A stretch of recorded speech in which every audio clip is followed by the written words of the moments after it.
भरपूर आजार आहेत. पैसा आणि आरोग्य ह्या वेगवेगळ्या संपत्ती आहेत. हे माहिती आहे ना तुम्हाला? 10 तोळे दागिने घातल्यावर ताप जातोय का? जाणार आहे का? काही उपयोग नाही. तर सगळ्यांना परत एकदा नमस्कार. आवाज येऊ दे नमस्कार. नमस्कार. हा, असा आवाज पाहिजे, खणखणीचा आवाज पाहिजे. आपण आज खणखणीत बनायचंय, बरोबर आहे की नाही? बनणार ना नक्की? भारत बोर्ड आवाज सुरुवात आहे. नवीन नवीन कॉईल असेल काय लय जोरात आवाज काढताय आहे की नाही. तर सर्वप्रथम सगळ्यांना एक विनंती करतो, कळकळीची विनंती आहे की घरगुती उपाय जे सांगतोय ते करत चला. इथं फक्त ऐकायचं आणि निघून जायचं. इथं सांगितलेल्या गोष्टी एक नंबर होत्या. नाही नाही, बरोबर आहे. उद्यापासून फिरायला जाणारच म्हणायचं आणि उद्या तुमच्या आयुष्यात कधी येणार नाही हे लक्षात ठेवायचं. कारण कसं आहे, शेवटच्या श्वासापर्यंत तुम्हाला साथ देणार हे फक्त तुमचं शरीर आहे. कुठलं नातं तुम्हाला शेवटच्या श्वासापर्यंत टिकेल याची गॅरंटी नाही. पैसा तुमच्याकडे शेवटच्या श्वासापर्यंत टिकेल याची गॅरंटी नाही आहे का? पण म्हणू शकतोय का मरेपर्यंत माझ्याकडे बरोबर रुपये राहतील? हा, कसं आहे, शेकडों को देखा है ऊपर जाते हुए लेकिन करोड़ों को देखा है नीचे आते. बरोबर आहे ना? 100वरती जातात पण करोडांना खाली येतात. पैसा काही उपयोगाला पडत नाही शेवटच्या क्षणाला. पैसा समजा 500 रुपयाची नोट दाखवल्यानंतर वेदना कमी होते का? होणार आहे का? विचार करा. म्हणून शरीराला महत्व द्या. माणसं महिला तुम्हाला तर साष्टांग दंडवत आहे. ते शरीराला महत्व द्या म्हटलं की कशाला महत्व देतात माहिती आहे? गोर दिसायला. बघा पटले गेले की गोर दिसायला. मी गोरी कशी दिसेल?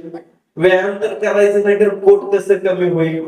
माझ्याकडे येतात, मला म्हणतात की पोटावरची चरबी तेवढी कशी कमी होईल? एखादा व्यायाम प्रकार सांगितलं तर टाइमच नाही मिळत. काय सांगायचं? तुला रोज चंद्रावर येऊन जाऊन करते का? बरोबर आहे का? तुला वेळ काढला. आपण जर आपल्या शरीरासाठी एक अर्धा तास जर काढू शकलो नाही तर परमेश्वराने दिलेली संपत्ती सगळ्यात महत्वाची आहे. तुम्हाला माहिती आहे का? शरीर खूप महत्वाचं आहे. शारीरिक संपत्ती ही खूप महत्वाची आहे. आणि त्याला त्याच्यासाठी जर समजा घर झाडाला रोज काढता की नाही 15-20 मिनिटाचा वेळ, कचरा काढता की नाही घरातला, मग ह्यातला कचरा काढण्यासाठी वेळ काढायला पाहिजे. आणि तो कशाच्या माध्यमातून? व्यायामाच्या माध्यमातून. मी सांगितलं ना, तर वेळेत औषध म्हणत ते खाणार तुम्ही, पण वेळेत जेव्हा म्हणतात माणसं जेवत नाहीत बघा. वेळेत व्यायाम करा म्हटलं तर ते करणार नाहीत. सगळ्यात महत्वाचं दुःख काय माहितीये का? माणसं हसत नाही. आज हसणं विसरून गेलं. काय असं ते महिला मंडळ तरी टीव्हीवरती नुसता गंभीर सीन असेल तेवढं बघतात बघा. बाई रडायला लागली ही पण काय करा. तिच्या जेवढं सासू सुनेची भांडणं असतात, जेवढे तिडे असतात ना, तेवढं बघण्यासाठी असं करून बाई बसलेली असते. जेवढं गंभीर असतं तेवढं हसायचं कोण कमीच बघताय नाही, हसत नाहीत. मेन म्हणजे तर पाया पडतो, हसत राहा. आयुष्य परत परत नाही. गेलेला आयुष्यातला एक क्षण तुम्ही परत आणू शकत नाही, हे लक्षात घ्या. तो आनंदात घालवायचा, दुःखात घालवायचा, कसं घालवायचं तुम्ही ठरवायचंय. तुम्ही ठरवायचंय. विचार करा. साध्या साध्या गोष्टी असतात. मी घरगुती उपाय सांगणार आहे, पण त्याच्या अगोदर ते का करायचं हे महत्वाचं तुम्हाला समजलं पाहिजे. किंवा आजार असेल तर तो निघून गेला पाहिजे. बरोबर आहे ना? तो कसा घालवायचा? तर हसत राहिलं पाहिजे. माणसं हसत नाहीत. एक तर एवढी कळीची असतात ना, कसलाही जोक मारला तरी हसत नाहीत बघा. जणू काय बरोबर की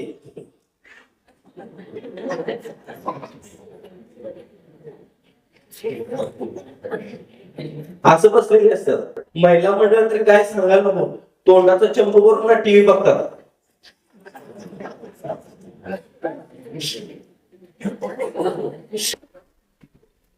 हे लय डेंजर गोष्ट आहे.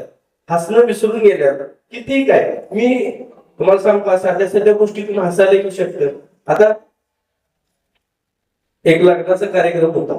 मला पुण्यात एका लग्नाला बोलवलं होतं. मला गेलो, मुलगीकडून आमंत्रण होतं. मित्राचीच मुलगी होती. आता खूप वर्षापूर्वी बघितली होती, आता लग्नाला आल्यानंतर डायरेक्ट बघितली. तर काय सांगायचं, ही मुलगी पिझ्झा बर्गर खाऊन असली झाली होती, ताणच्या ताण उंचच्या उंच असली. आणि पोरग बघितलं तर असलं पापी मरतो. हा, मी मुलीकडून होतो कारण मुलाला मी नेलेलं प्रेझेंट मुलाला घेऊन आलो मी. अहो काय करायचं, ते पापी ते जेव्हा सप्तपदीला फेऱ्या घेतात माहितीये का, त्यावेळेस ते असं असं चालल्यानं घडत आणि मागणं बैल पाण्यावर येण्यासारखं असं मुसमुस मुसमुस करत चालत होते चालताना सुद्धा. आणि त्यात तो गाठलेला घागरा, हो घागरा होता, त्याचं मापच नको सांगायला, काय सांगू. अहो कळपर जागा त्याने टाकली होती सप्तपदीला. ते 3 वेळा तो महाराष्ट्रात पोचला होता जाताना. असं एवढा दाट घागरा ते अशी चालत होती. हार घालतात माहितीये का, हार घालायच्या वेळेस ह्याच्या मित्राला चटुदिशी उचललं हार घालताना.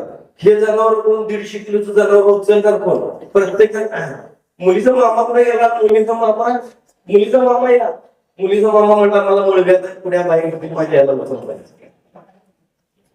लय डेंजर होत. काय सांगू, अशी पद्धत असते. साध्या साध्या गोष्टी असतात. आता नवरा बायकोची नातं किती प्रेमाचं आहे सांगा, प्रेमण राहायला पाहिजे का नाही. पण शेजारच्या बाईनं भाजीतली की नवऱ्याला कौतुक असते, रोज बघून असते तिचं कौतुक नाही. सगळ्या बायकांना एक प्रश्न आहे, खरं सांगायचं, आज भाजी काय करायची प्रश्न आहे का नाही तुम्हाला. कारण हे जाताना काय खायला माहित नाही, त्याला काय जर केलं शेजारच्या बाईनं कारल्याची भाजी दिली तर त्याला आवडते, काय त्याच्या हाताला चव आहे, त्याला कडवायचे तरी त्याचं कौतुक आहे. आणि बायको रोज आपलं चांगल्या चांगल्या भाज्या करते त्याचं कौतुक नाही. हे प्रत्येकाचं आहे. नवरा प्रेम कधीतरी म्हणावं तुझ्या हाताला चवच पाहिजे म्हणून तर बघा, फक्त तुम्ही दिले का बघा, नाहीतर आम्ही पर्यंत बनायचं तुझ्या हाताला चवच पाहिजे म्हणा की बघा. बायको रोज रोज नवीन नवीन करून खायला घालते. नवरा नाहीतर कसं असतं माहिती, मेल्यावर बायका रडत नाही. माझं पटत नसलं तर मरून बघा, होय नुसता पदर आडवा लावते मग आता कसं. आणि जाळीतनं बघते कोण कोण आल्यात, कोण कोण आले पदरा जाळीतनं कोण कोण आले, आता कोण कोण आले आहे का नाही. आता कसं शेजारची बाई म्हणली का नाही, आता बायका बोलवायला ते नाही, ते एक जरा डेंजर असतं बघा. ही गप रड गप. आता गप कसं रडायचं सांगा, गप कसं रडायचं. मग त्या तोंडानं बोल, तोंड मग कशानं बोलत होती मगापासून, कशानं बोलत होती. तिला असतंय त्यात एक असते तिला भूक लागलेली असते, ती म्हणते पोराकडे बघून 2 घास खा. शपथ येऊन सांगा बाई 2 घासावर थांबती का, एवढा भात खाती वर आमटी मागून मागून घेते ठरलेलं असतंय. आणि सासू मेल्यावर तर काय बघायला नको, आनंदाने खाते. लक्षात घ्या, हे आजारी असल्यानंतर बेटर तुम्हाला वाटत असेल नाही नाही माझी मैत्रीण तशी नाही, तुम्ही आजारी पडा तुमची मैत्रीण बिस्किटचा पुडा घेऊन येते की नाही, त्यावेळेस बघा किती भीती घालते तुम्हाला. आपले मित्र तरी अरे काय अंगावर काढून नकोसले का, तुला काय समजतंय का नाही, तुला काय झालं तर दे बघू इस्टेट नावावरून काय झालं तर बघतो माझं मी, जमतंय का. कोण कोणाचं नसते. अहो तुम्ही गाडी घेतली तर तुम्हाला उलट येऊन म्हणतात कशाला ही घेतलीस मारतात, ती घेशील का नाही, कसली गाडी घ्या. आणि आम्हाला लय भारी आपल्याला काय असतं माहितीये का, सगळ्यात महत्वाचं गाडी घेतली की सगळ्यांनी बोलवायचं हळदी कुंकवाला, वहिनी या की गाडी घेतल्या. वहिनीला राग आलेला असतो, तुम्ही गाडी घेतल्या तिला बघावलेलं नसतंय, आपण पण ओळखायचं असते. ते प्रत्येक टिकलीला शिव्या देतो, ह्याच्या गाडीचा रंग उडावा म्हणते, ह्याच्या गाडीवर इज पडावी. दिलेला पेढा खात नाही, वहिनी घरला घेऊन जाते, खात नाही बघा. असो चला, मैत्रिणी जे बघायला येतात ना तुम्हाला आजारी पडल्यानंतर, त्याला असतात बघा काय गो राधा माझी कशी होती कशी झालीस तू, बघा शपथ देऊन बघायचं, त्यांच्या डोळ्यात पाणी असतंय का, अजिबात नसते. कशी होतीस, काय झालं ग, काय असं कसं ग केलंस, कुठल्या तर डॉक्टरचा पत्ता देणार, तिकडे पैसे घालायला लावणार, म्हणा तिकडे तोडकर डॉक्टर चांगला आहे तिकडं जा, ते जवळ आहे का ते कोल्हापूरला लागत जा, तिथं बरं होते म्हणून सांगणार. तोडकर डॉक्टर बसले ते जाईल, तुम्ही घेऊन यायचं आणि आम्ही घ्यायचं, याच्या पलीकडे काय. बरोबर आहे का, फुकट आहे का सगळ्या गोष्टी. असू शकतात घरगुती उपायांमधून ह्या गोष्टी होऊ शकतात. मी पाया पडून कळकळीची विनंती करून सांगतो, घरचे इलाज करा. या मैत्रिणीपासून जरासं लांब राहायचं. 10 रुपयाचा बिस्किटचा पुडा देते किती बघ बाई, त्या अंकीला असंच अंगावर काढलंय तिला कॅन्सर होता. हिनं लागलीच बघा लगेच पोटात दाबायला, कुठं गाठ लागते का, कुठं गाठ लागते का, नवऱ्याचं डोकं खाते, अहो बघा की मला काय झालंय. हे शरीर खूप मजबूत आहे काय उभीत नाही. तुमचं ऐकती आणि बाहेर जाताना चप्पल घालता घालता म्हणजे पाप फेडायला लागल्या, दुसरं काय आहे, तुम्हालाच नाव ठेवून जाते. तर विनंती करतो, घरगुती उपाय करायचे. प्रत्येक गोष्टीवरती निसर्गानं आयुर्वेदानं भरपूर काय दिलेलं आहे. कुणाचंही घ्या, मी पाया पडून सांगतो तुम्हाला, कुणाचंही घ्या पण आयुर्वेदिक घ्या. घरगुती उपाय पहिल्यांदा करायचे असतं तर घरगुती उपाय करून बघा. बऱ्याच लोकांचे आज मी जर माझ्याकडे बघितलं तर माझे भरपूर शाखा आहेत, सेंटर्स भरपूर आहेत. सगळ्यांनी मिळून ना जवळपास आजपर्यंत 7 लाखांपेक्षा जास्त लोकांवरती आम्ही यशस्वी उपचार करू शकलेलो आहे त्या आयुर्वेदाच्या निसर्गाच्या माध्यमातून. एक माणूस एवढं करू शकतोय, आपण सगळे जमलो तर जास्त करू शकेल की नाही. आयुर्वेदावरती भरोसा ठेवा, विश्वास ठेवा, ट्रस्ट ठेवा. विनंती करतो तुम्हाला, जग मान्य करते आयुर्वेदाला आणि कोरोनामध्ये हे सिद्ध झालंय. जगानं स्वतः माझ्याकडून 54 देशांमध्ये औषधं मागवून घेतली. आमचं ते टोनो 16 होतं ना, तर ते आपल्या इथं सगळ्यांना माहिती असेल. टोनो 16 जे आहे ते सगळ्यांनी, टोनो 16 म्हणून होतं तर सगळ्यांनी जवळपास ते घेतलं होतं. खूप लोकांनी घेतलं होतं आपल्या इथे सुद्धा, आणि बऱ्याच लोकांना त्याचा चांगला गुणही आला होता, बऱ्याच लोकांना. तर विचार करा, जग मान्य करते कोणत्याही प्रकारचा साईड इफेक्ट नसणारी पॅथी म्हणजे आयुर्वेद आहे. आयुर्वेदाला कुठल्याही प्रकारचा साईड इफेक्ट नाही आहे, त्यानं कुठल्याही प्रकारचा अपाय होत नाही. भले फायदा लेट होत असेल पण तोटा मात्र नक्कीच होत नाही. आणि आयुर्वेद हा तुमचा, आमचा, सगळ्यांचा आहे. तुमचा नाही आहे का सांगा. आपल्या भारत देशाचे जे ऋषी मुनी आहेत ते तुमचे नाही आहेत का. त्यांनी जे लिहून ठेवलं ते माझ्या एकट्यासाठी ठेवलंय का, तुमच्यासाठी नाही आहे का ते. त्याच्यावर समजा ते वाचून मी माझ्यावरती उपचार करून घेतले, मी बरा झालो, तुम्ही होणार नाही का. सगळं नाही बघा. मी जेवढं वाचन केलं, जेवढे मी ग्रंथ वाचले, जेवढे मी म्हणजे खरोखर जेवढे मी अनुभवलंय तेवढं प्रत्येकाला जमेल असं नाही. म्हणून तर मला जेव्हा समजलं तेव्हा मी ह्या पॅथीचा प्रसार आणि प्रचार करायचं ठरवलं. खरोखर मी पाया पडून सांगतो, कळकळीची विनंती आपल्या सगळ्यांना, तुम्ही खरंच बघा की ही पॅथी खूप चांगली आहे. आयुर्वेदाला साईड इफेक्ट नाही, हा तुमचा आमचा आहे, आजूबाजूला सगळीकडे. आता मला वाटतं पाटील साहेबांच्या इथं, मला आपले पोलीस पाटील साहेब होते ना, त्यांच्या घरी मला तिथं नेलं होतं. त्यांच्या घरी जायच्या अगोदर मी सगळं बाजूचा त्यांचा परिसरच बघत होतो. कडुलिंबाचं झाड किती जुनं होतं माहितीये, त्यांच्याकडे किती मोठं होतं, पांढरी रुई होती तिथं. आता कडुलिंबाचं जर म्हटलं तर आयुर्वेदात कडुलिंबाला खूप महत्व आहे. बघा की जर तुम्हाला ताप आला असेल तर कडुलिंबाच्या पाण्याने आंघोळ करायची, उकळवायचा. अंगदुखी असू दे, ताप असू दे, सर्दी असू दे, खोकला असू दे, सगळं गायब होऊन जाते. करून तर बघा. आता महिलांना बघा, केस गळतीचा फार प्रॉब्लेम असतो महिलांमध्ये.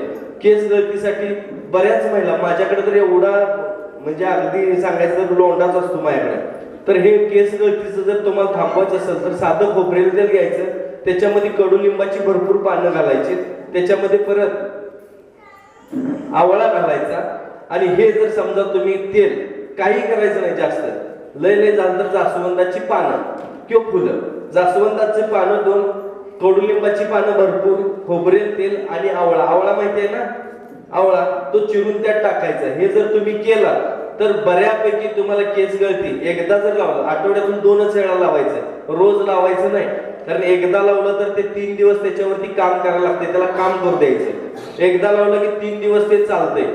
तर अशा पद्धतीने आठवड्यातून 2च वेळा जर लावला तर केस गळती पूर्ण थांबून जाते. करून बघा आणि मग सांगा.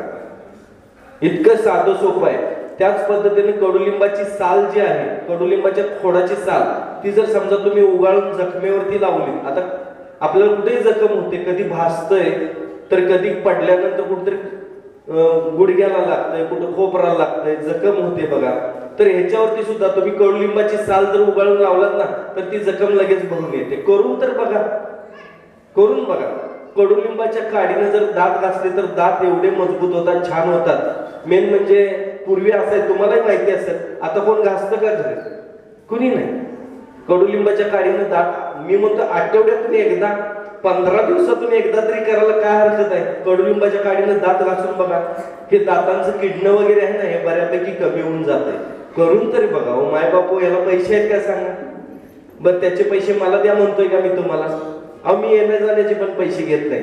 कार्यक्रमाला कुठं आयोजन, आता व्याख्यानाला आलो ना, 1 रुपया खर्च नाही माझा. मी 1 रुपया कोणाकडून घेतला नाही. कुणीही सांगू दे की माझ्याकडून हिने खर्च घेतला, माझ्याकडून हे पैसे घेतले, तुम्ही सांगाल ते. आता कोल्हापूर ते तुमचं गाव बघितलं तर 500 किलोमीटर पेक्षा पण जास्त आहे. येणं जाणं 1000 पास करून जात आहे. साधा विचार करा की किती डिझेल लागला असेल, किती पेट्रोल लागला असेल. बरं त्याच्याबरोबर येणं काय एवढं सोपं आहे का? एवढा सगळा लवाजमा घेऊन यायची, एवढी माणसं घेऊन यायची, यांचे पगार मी तुमच्याकडे मागत नाही, मी कुणाकडे रुपया मागत नाही. फक्त एवढंच सांगतो की आयुर्वेद जाणं आणि आयुर्वेद माना, आयुर्वेदाच्या प्रसार प्रचारासाठी मी इतकं करतोय. हो का? पैसे तुम्ही म्हणणार तुम्हाला मग परवडते कसं? मला लय परवडते, कारण मी लय श्रीमंत आहे. मी लय श्रीमंत आहे, मला लय म्हणजे लय परवडते. माझी श्रीमंती मी इथं पण दाखवू शकतो. बघायची आहे का तुम्हाला माझी श्रीमंती? मी लगेच सांगतो. ज्या युगामध्ये, ज्या जगामध्ये स्वतःची मुलं सुद्धा आपल्या आई वडिलांचं ऐकत नाही, त्या जगामध्ये, त्या युगामध्ये एवढी सगळी माणसं माझं ऐकायला येतात, ह्याच्यापेक्षा श्रीमंती काय पाहिजे? हो, हा विश्वास माझी श्रीमंती. आणि हा फक्त माझ्यावर न ठेवता हा आयुर्वेदावरती ठेवा. एक वेळ माझ्यावर नाही ठेवला तर चालेल, पण आयुर्वेदावरती ठेवा, निसर्ग उपचारावरती ठेवा. हा तुमचा आहे. मला सांगा, झाडाखाली गेल्यानंतर एखादा माणूस पापी आहे, झाड लगेच तिची सावली काढून येतं का? पुण्यवंताला पण तीच सावली आहे. एखादा माणूस पापी, आता पाप पुण्य आपण नाही ठरवायचं, पण एखादा वाईट माणूस जरी गेला, एखादा चोरी करून जरी गेला, तरी त्याला तीच सावली आहे. सावलीत बदल आहे का? निसर्ग कुणातही बदल करत नाही. गरीबाच्या शेतावरही पडतो आणि अगदी धनवंताच्या पण शेतावरती पाऊस पडतो. हा, पण त्याच्या मनात आलं तर सगळ्यांना मात्र तो कोविड मध्ये आपण बघितलं की घरातही बसायला लावतो की नाही? निसर्ग घरातही बसायला लावतो. हे विचार करा तुम्ही. माय बापू, निसर्ग इतका मोठा कोण नाही, मी सुद्धा नाही. निसर्ग इतका मोठा कोणी नाही हे आपण, आणि आपण नशीबवान आहोत की आपल्याकडे 3 ऋतू चालतात. तर ऐकून घ्या फक्त. माझं बाकीचं म्हणणं काय नाही, मला काही नाही, माझ्याकडून काय घ्या अगर नाही घ्या, पण एक गोष्ट घ्या, हिम्मत. कारण हिम्मत आहे तर किंमत आहे, हिम्मत नाही तर किंमत नाही आहे माणसाला. जेव्हा एखाद्या माणसाला लकवा मारतो का नाही, त्यावेळेस त्याला कळते बघा खरी किंमत. घरातली माणसं महिना 2 महिनेच बघतात, तिथनं पुढे त्याला किंमत कमी होते माणसाची त्या. आणि ते जर आपल्याला नको असेल तर खरोखर ज्या काही गोष्टी करायच्या ते नैसर्गिक करा. पुरुषांमध्ये ठीक आहे, एखाद्या बाईला जर पॅरालाइज झालं, एखादा लकवा मारला, तर माय बाप तुम्ही मेलेलं बरं मला वाटते. कारण एखाद्या बाईचं समजा जर काय बघितलं अंथरुणाला खेळून राहिलेली, तर काही उपयोग नाहीये. म्हणून विनंती करतो मी, तुम्ही लाईन उभा राहा, मी लाईन सगळ्यांचे पाय धरतो. माझ्या तुम्ही आईसारख्या, बहिणीसारख्या, मी तुमचे पाय धरतो आणि तुम्हाला कळकळीची विनंती करून सांगतो. काय एवढं जीव तोडून बोलायला? विचार करा तुम्ही पण, का बोलायला? काय मिळालंय मला यातून? पण हे बाबा, जे मला यातून मिळते ना, ते पैशात नाही मोजता येत. मला पैसा कमवून इथं नाही प्रॉपर्टी घ्यायची, मला पुण्य कमवून वरती प्रॉपर्टी घ्यायची. वरती गेलं की डायरेक्ट सिंहासनावर बसवलं पाहिजे, बरोबर आहे का? नाहीतर मग बस तव्यावर, खालनं जाळ, आई आई आई. कुठं बसायचं आपण ठरवायचं आहे. हे पैसा, बाकी सगळं हे लाडीला पाडी करून, खोटं बोलून पैसा मिळू शकतोय, चुकीची कामं करून पैसा मिळू शकतोय, पण तिकडं प्रॉपर्टी मिळू शकत नाही. तिथली प्रॉपर्टी फक्त आपली असते. इथली प्रॉपर्टी काल कुणाची तरी होती, आज आपली आहे, आपण गेल्यावर आणि कुणाची तरी होणार आहे, ती आपल्या सोबत येणार नाही आहे. म्हणून विनंती करतो, पाया पडून सांगतो की स्वतःच्या शरीराला जपा.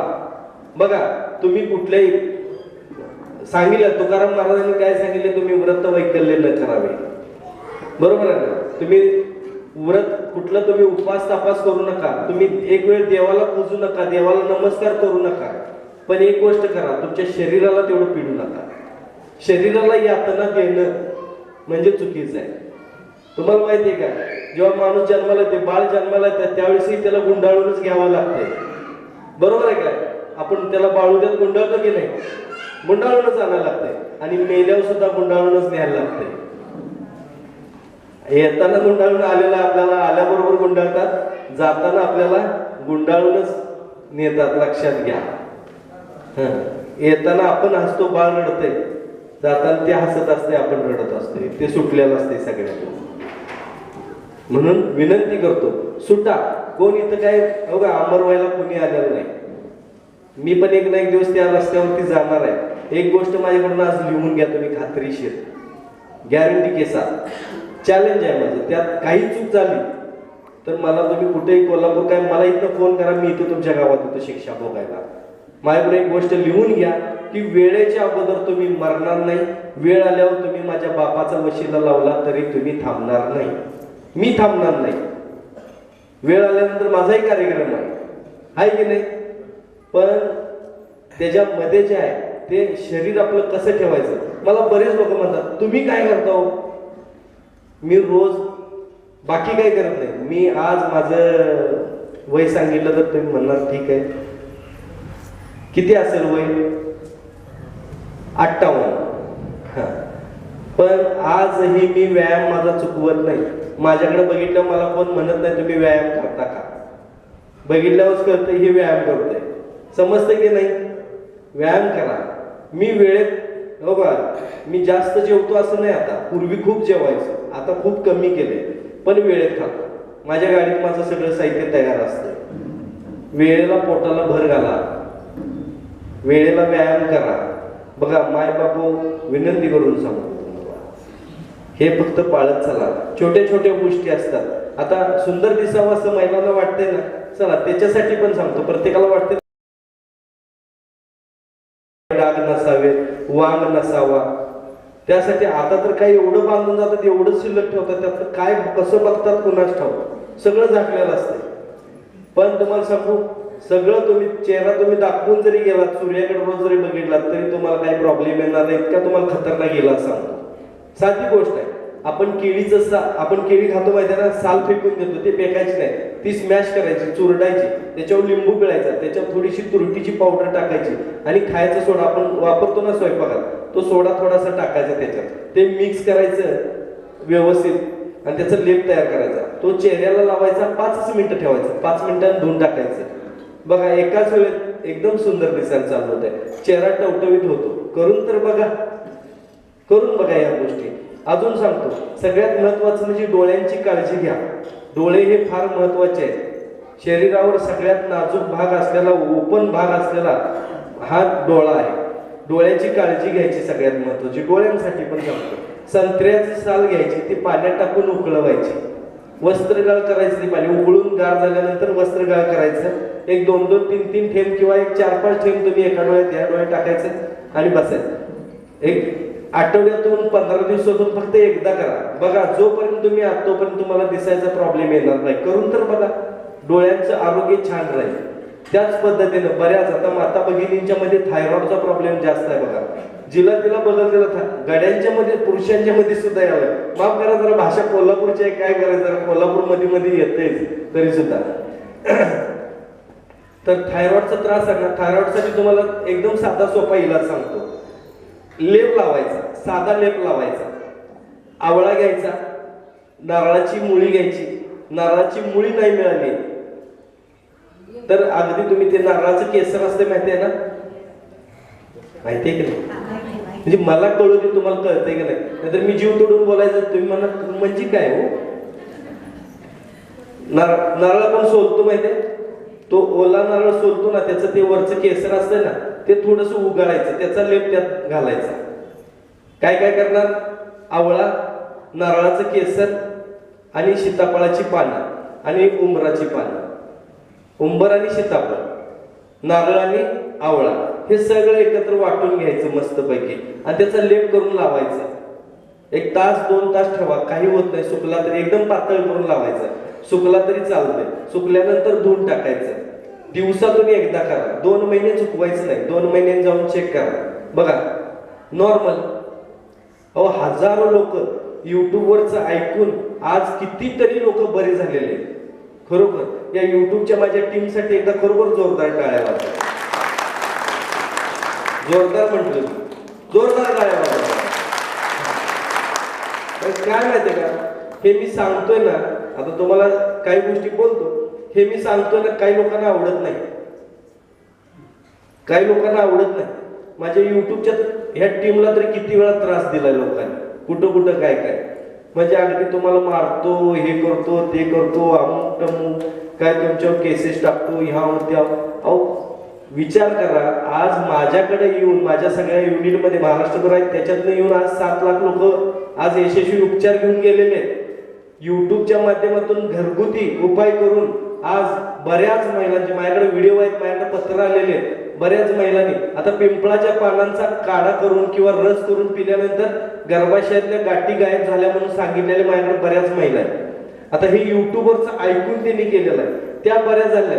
या माणसाने जर युट्यूबवर टाकलं नसतं तर त्यांना इलाज मिळाला असता का? हे मिळाला. हे पण प्रसार आणि प्रचाराचं काम करतात माझी युट्यूबची टीम सगळी. तर खरोखर विनंती करतो तुम्हाला चांगलं करता येत नाही ना तर वाईट तर नक्कीच करू नका. आमचं काय चुकत असेल तुम्ही माझ्या युट्यूबच्या टीमला सांगा की तुम्ही हे टाका, कमेंट्स करा तुम्ही की बाबा असं नाही करायला पाहिजे, तुम्ही असं करायला पाहिजे, आम्ही त्यात सुधारणा करतो. बरोबर आहे का? पण चांगलं एखादा माणूस सांगत असताना ते काय शेवटी सोन्याला झीज असते. हे तर कुणाला सोडलं नाही, प्रभू रामचंद्राला सोडलं नाही, सीताला सोडलं नाही लोकांनी, आम्हाला का सोडतील? आम्ही तेवढे मोठे नाही आहोत, आम्ही खूप छोटे आहोत, आम्हाला त्रास खूप छोटा आहे. आम्हाला 14 वर्ष वनवासात नाही पाठवलं, पण रोजच्या त्रासाला आम्हाला चालूच आहे आणि आम्ही कोणाला भीत नाही. आम्ही पण मॉड झालोय आता, याच लोकांनी आम्हाला मॉड केले, आम्हाला तर फरकच पडत नाही, काही करू द्या. असो, आम्हाला कोणाला वाईट म्हणायचं नाही, तर सगळ्यांना विनंती करतो. आणि जे म्हणतात ना माझ्याकडे असं आहे, तीच लोक घरगुती उपाय करतात. तर असं चला, आयुर्वेद त्या लोकांचा पण आहे, त्यांनाही विनंती करतो की तुम्ही आयुर्वेदाचा प्रसार प्रचार करा. आम्ही तुमच्या सोबत येतो, तुम्ही आमच्या सोबत यायचं राहू द्या, आम्ही तुमच्या सोबत येतो, आयुर्वेदाचा प्रसार प्रचार करूया. मला काय कोणाला वाईट बोलायचं नाही, कारण कसं आहे प्रत्येक ठिकाणी हे असतं. हा पार्ट थोडा बाजूला ठेवून आता आपण पुढे आपल्या कार्यक्रमाकडे वळू, आपल्या घरगुती उपायांकडे वळू. सगळ्यात महत्वाचं जर बघायचं झालं तर आजही सांगतो की हसत खेळत आनंदात राहायचं. महिलांच्या मध्ये मी सांगतो, सुंदर दिसावं असं वाटतंय ना, तर बघा भरपूर गोष्टी काय काय करू शकतो. ही करंगळीच्या बाजूचं बोट आहे ना, ह्यानं जर समजा रोज एक कमीत कमी 30 सेकंद तुम्ही गोल गोल गोल कपाळावरती फिरवायचं. पूर्वी बघा कुंकू लावायचे बायका, त्या निमित्ताने ते फिरवायचे. आता तुम्हाला सांगतो राहू दे टिकली लावा, पण त्याच्या अगोदर एक 30 सेकंद फक्त फिरवायचं. बघा दिवसभर तुम्हाला थकवा येणार नाही.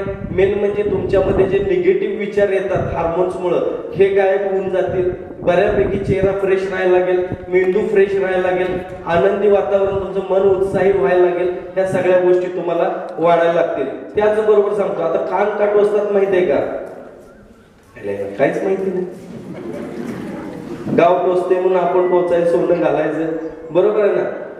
जेव्हा एखाद्या बाईच्या मनामध्ये निगेटिव्हिटी तयार होते, एखादी बाई जेव्हा निगेटिव्ह व्हायला लागते किंवा डिप्रेशन मध्ये जायला लागते, तर त्यावेळेस बघा त्या बाईला समजा, किंवा त्यामध्ये एखादी बाई चुकीचा निर्णय घेऊ शकते. स्वारी म्हणताना आपण काय करतो? काय पकडतो? कान पकडून स्वारी म्हणतो की नाही? पटतंय ना? हा, हे म्हटल्यानंतर काय येतं आपल्याकडे पेशन्स येतात, शीतलता येते.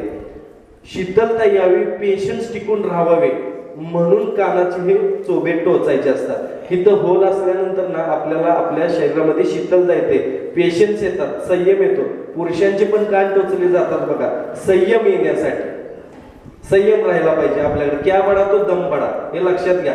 म्हणून पेशन्स ठेवा तुम्ही. मी तुम्हाला सांगतो त्यासाठी हे कान टोचायचे असतात. आता ह्यात सोन्याचं घातल्यानंतर ना अजून तुम्हाला त्याचा फायदा होऊन जातो, म्हणून हे सोन्याचं घालायचं असतंय. आता नाक का टोचतात माहितीये? महिलांच्या ह्या हार्मोन्स मध्ये त्यांच्यामध्ये चंचलता निर्माण होते आणि महिला स्वतःच्या ताब्यामध्ये राहत नाही. कधी कधी तिच्या मनाला काहीच येत नाही. नवऱ्याकडे पण बघायला नको वाटतंय, मुलाकडे पण बघायला नको वाटतंय. बरेचदा महिलांच्या मध्ये खरं तर अशी चंचलता निर्माण झाली ना, द्विधा मनस्थिती होती बघा, हे करू का ते करू, काय करू, आता घरात बसू का शेतावरती जाऊ, शेतावरती गेलं तर उगाच आलो, घरातच बसलो असं बरं झालं असतं, घरात बसल्यानंतर नाही नाही शेतावर जायलाच पाहिजे, असं जेव्हा तुमची मानसिकता होते आणि अशा वेळेस महिला चंचल बनायला लागतात, तर त्यावेळी समजा त्यांच्या नाकात जे होल असते नाही ते टोचतात ना, तर त्या नाकात त्या होलामुळे अशी चंचलता किंवा अशी द्विधा मनस्थिती ही थांबण्यासाठी तुम्हाला नाकामध्ये टोचलेलं असतंय. जर असं कधी काय वाटलं तर इथं तुम्हाला जर वाटलं की असं अस्वस्थ व्हायला लागलं किंवा काय समजत नाही, घरात बसावं कळत नाही, बाहेर बसावं काय कळत नाही, चंचलता वाढायला लागली, तर तुम्ही इथं फक्त असं धरून कोचायचं, फक्त आपल्याला थोडस